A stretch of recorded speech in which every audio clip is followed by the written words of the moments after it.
Very satisfied. You know, obviously it's a bit of a journey, this rivalry, yeah? Like taking the belt and having the rematch and then, you know, all that talk and all that, you know, is a big part of not only my career, it just adds to the story, so it's all good, but it was hard. There was a lot of ups and downs in there, you know what I mean? It was a bit that I had to get through, but it was good to finally put an end to it and silence a lot of people. A lot of people that needed silencing too. We see the wrap on the hand there, I guess. Can you tell us what happened and what the initial diagnosis is? It's not good. Yes, oh yeah, I'm pretty sure it's broken. I know when I break stuff and yeah, it's broken round. I broke it in round 2. Did you see the cut on Max, and were you surprised that it didn't get stopped? I did. Hey, like I said, there's been some people that have said some things, and there's been. I'm not going to hate on anyone. We've had our chats. I'm okay. I'm over it. But some people needed to see that, and I hope you respect me now, and you know, have me as a real champ now, because I know you've been sort of maybe not too disrespectful, but disrespectful enough. So hopefully I've changed your tone, and I'm happy to answer your question now. Yeah, well, that was never my intention. I tweeted out tonight that I think you're neck and neck with Kamaru Usman for #1 pound for pound. I appreciate it. Thank you. Want to know about your interaction with Henry Cejudo backstage? We saw him come up to you, and you guys had some words. What happened there? Oh man, he just said like he wants to challenge me. He thinks he's got what it takes. Man, I need challenges, right? But I mean, they need to be big fights, and if people scream for it, we'll see. You can never say never. Like, you know, obviously he's done some great things, whether he's got work to do, but and I think it could make a big fight, but you know, I don't even know what's going on. But look, I respect the guy. He can fight. You know, Olympic wrestler. You know, I mean, 2-time 2-division champion. It's impressive. So we'll see what happens. But I mean, obviously, right now, yeah, we've got to wait and see. And the talk is about moving up. Aljamain Sterling, the champion in the division below, tweeted out that he feels he could take you down and submit you pretty easily. Who said that, sorry? Aljamain Sterling. Oh, Aljamain said that? Yeah. That's all right. That's okay. Let him talk. It's all right. He's got a division, his own division to hold on. You know what I mean? You know, credit to him to fight someone like Peter Yan and get the win, but settle down. Alex, if you move up to lightweight, is there like, let's say Charles goes and fights Conor, right? But he's not technically the champion, so you could end up fighting Islam for the vacant belt. Do you have a preference out of those two, who you'd like to fight, or do you think it needs to be Charles as to justify the challenge? Charles is a bigger fight because he's, let's be honest, he's really the champion. He's own crown champ. You know what I mean? Like, he's a champ. Everyone looks at him as a champ. So that's the bigger fight.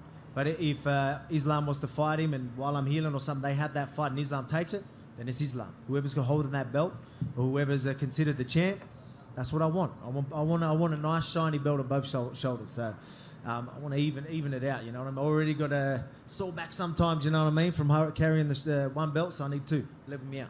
Alex over here. Yes. A lot was being made going into the fight about Max sort of, you know, trash talking a bit, which is kind of out of character. Looking back on the fight now with how it played out, do you think that maybe worked against him at all? Not to take anything away from your performance, but kind of looking back at maybe his mentality going into the fight. No, it worked against him because it gave me the fire. It gave me the fire. I needed that. I was going to go into that press conference. I thought it was going to be chill. I didn't expect much. It ended up being chaos from all angles, but which was fun. But I wanted to go there. I was going to soak up the energy, even if it was the booze, whatever. I was going to use that to get that fire in the belly. He started trash talking. I was like, thank you. I needed that. I said it to him. That's why I was chilling. I was smiling, like letting him know that it ain't affecting me. You ain't getting in my head. That's why I was like, I don't know if it was a part of his mind games to try and make it a brawl or something like that and fight silly or something. I don't know. But I was just like, mate, you just put fire in my belly. That's all you did. I said, thank you. And then at the weigh-in, I was like, now that I showed him that it didn't work, I wanted to add on to that. Then I sort of, before the weigh-in, I was like, sort of like just chilling again. I'm like, man, I'm about to do a face-off. I'm about to get a crowd. I've got to do a speech. I completely forgot about it. So I needed to sort of pump myself up. So this trash talk and this intensity that he brought just put me where I needed to be. So if featherweights and lightweights want to do that whenever we fight and they want to boost me up like that, bring it on, please. And kind of on that note as well, you know, you talked about after the fight several times saying you got to stand up for yourself, and you really sort of pushed that message. Was it that talk? Because, you know, you do hear it, people saying Max was the uncrowned champ after that rematch and saying that he won. Was that the main thing? I think Mike that you Bourne might have said that too, eh? I'm not calling anyone's names here. I'm just saying in general, like, you did hear some of that talk. Was that like the sort of the main Put it part this way, of the message? Look, I don't know what it, like, I've moved past that, so I don't hold any grudge. I'm all good. But I mean, there was a part of my time where that shit did get to me, and it hurt. Like, it was hurting. It was a hard time, but like, you know, it made me now who I am. So I'm proud. Like, I'm happy that all happened. It's all a good experience for me. Now it made me unstoppable, invincible. A lot of people were bringing me down, you know what I mean? Like, and I had to stand up for myself from all angles. And I think people can understand what I'm trying to say there. All angles. Yeah. All angles. Even you've got no idea. People that don't, like, now I can say it because I went and done that to Max. That second fight with Max, when I tell you I didn't turn up, there's a few things that happened. We obviously know about USADA coming and waking me up 4 hours before I had to get up, which is ridiculous. Don't know how that happened and how that could happen. I'm over that. But I mean, you know, I end up doing silly things as well. I took like melatonin tablets thinking it was just silly. And then I woke up like drunk. Not drunk, but like, ah. So it was rough. It was rough. But, you know, I'm not the type of guy to make excuses. I'm telling you now because I got to shut everyone up. Sorry, I'm a bit worked up. I got to silence a lot of people. And now I'm telling you, I didn't turn up. Now you're going to believe that because of what I just did tonight. Yeah. So, again, that's why I was so confident coming into this one. I was saying I didn't turn up. He turned up, and he still couldn't beat me. Now you know why I'm so confident. Hey, Alex, just to clarify, how many hours before the fight against Max the last time did USADA wake you up? Before I had to get up?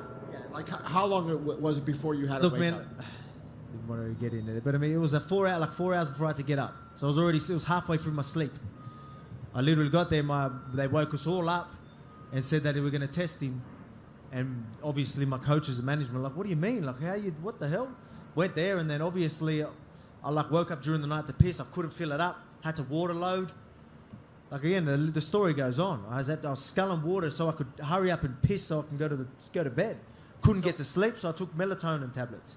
Woke up, still in a sleep cycle, and then and now that you watch that fight, it probably makes a bit of sense. So were you Put it this way: when I say I didn't turn up, now I can say it. You know, it's not an excuse because look what I did tonight.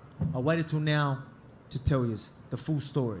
But I mean, that's why I'm so confident. Look what I did.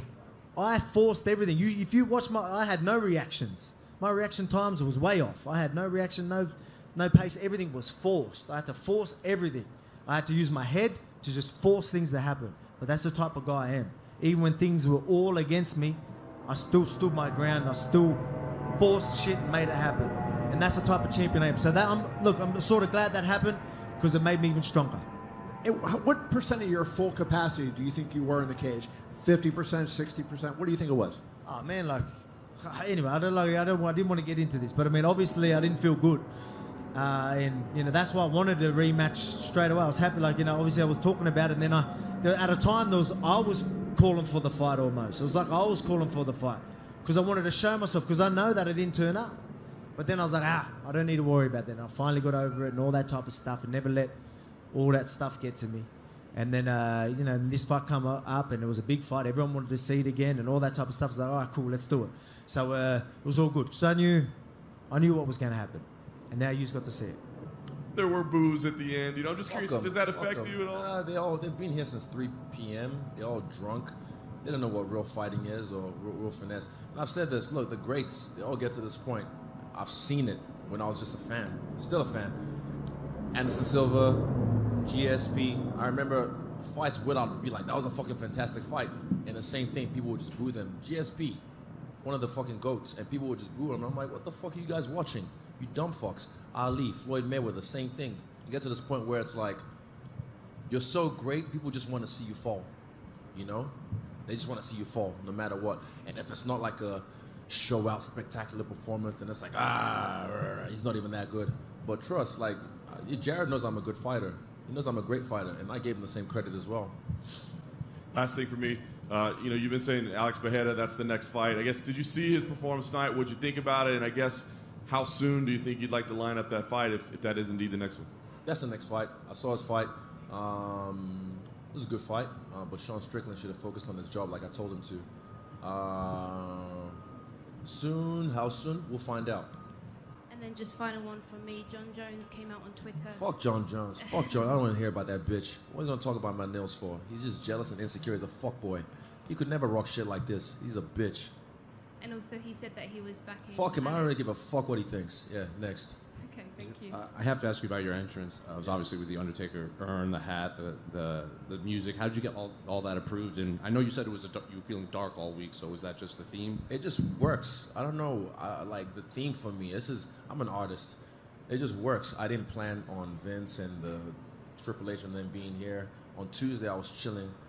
Okay, so Wednesday nights when we wrestle, towards the end of the rounds, 12 rounds, towards the end, the last 3 or 4 rounds, I'll chalk on my playlist from YouTube, WWE Attitude, from the Attitude Era. I have like 20 different tracks from superstars I admire. And that will get me in that zone. And the Undertaker's theme was one of them. So as I was sitting down, feeling it on Tuesday, it just made sense. And also, big shout out to the big shout out to the UFC production team, because they were really accommodating and just helpful to make it a show. This is the UFC. You want to give them a show, you know what I mean? So, and I said all week, this feels like WrestleMania. Who's undefeated at WrestleMania? The Undertaker. And I've been feeling dark all week. So you saw hints of the Death Note, the speech from Madara in the beginning, and then you saw the scream at the end and the split face with me and Madara, the purple. Fuck, it just makes sense. Susano, all that. How hands-on were you in that creation? Very hands-on. Very hands-on with my freestyle bender team. Shout out to Luca, Stay Hydrated, Jeff St. Lair, and David Blackamoto, the greatest reporter in the history of the MMA. And yeah, I was very hands-on. I felt like a producer today when I was at the arena. So I was speaking. Who's that? Jimmy? Fuck. Excuse me if I forgot his name. I think it was Jimmy. I was talking to him and just walked through, and then having a look on the screen, seeing what it looked like from TV, seeing what it looked like in the arena, and they were so accommodating, which was really cool. And I appreciate that, because again, I like to put on a show. I like to entertain, and I did just that. When Alex was in here earlier, he said, when you guys fight, I'm going to make him fight. The fact that he's already, thinking that he wants to, make it exciting or whatever his mindset is there, is that already kind of a win for you in a way that maybe he might try to fight outside of himself a bit? Like I said, at the top, it's nice at the top. It's nice at the top. So whatever he feels he needs to do to make me fight, I fought tonight. I fought my ass off tonight. Yeah, I didn't feel like I was chilling or I was waiting. I was pressing the action. I was going for it. I was touching him up. But like I said, I was just critical because I couldn't get my power stuff going. I couldn't get the change-ups going. But he's a formidable opponent. You can't sleep on this guy because he'll sleep you. And I'm not here to fucking, risk my health, risk my brain.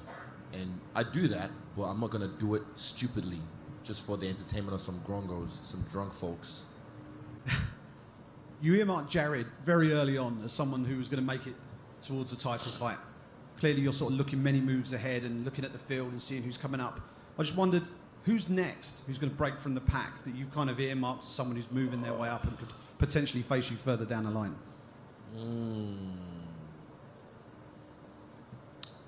That's a good question, but I don't want to give away the answer. That's a good question. I appreciate that, but I don't want to give away the answer because there's a lot of killers right now coming up in middleweight as well. I see a couple of them, and I'm like, okay, all right. Let's see what you have. Let's see what you bring. But yeah, I'm watching. I'm steady watching, and yeah, my people are watching as well. So they let me know if I miss something. So man, thank you. Thank you. I appreciate. Oh, just something I want to say. You guys have a job to do, and I'm not criticizing you guys in particular. I kind of am. But just remember this. I can do your job. I can do your job. You could never do my job. Just remember that. I could do your job. Trust me.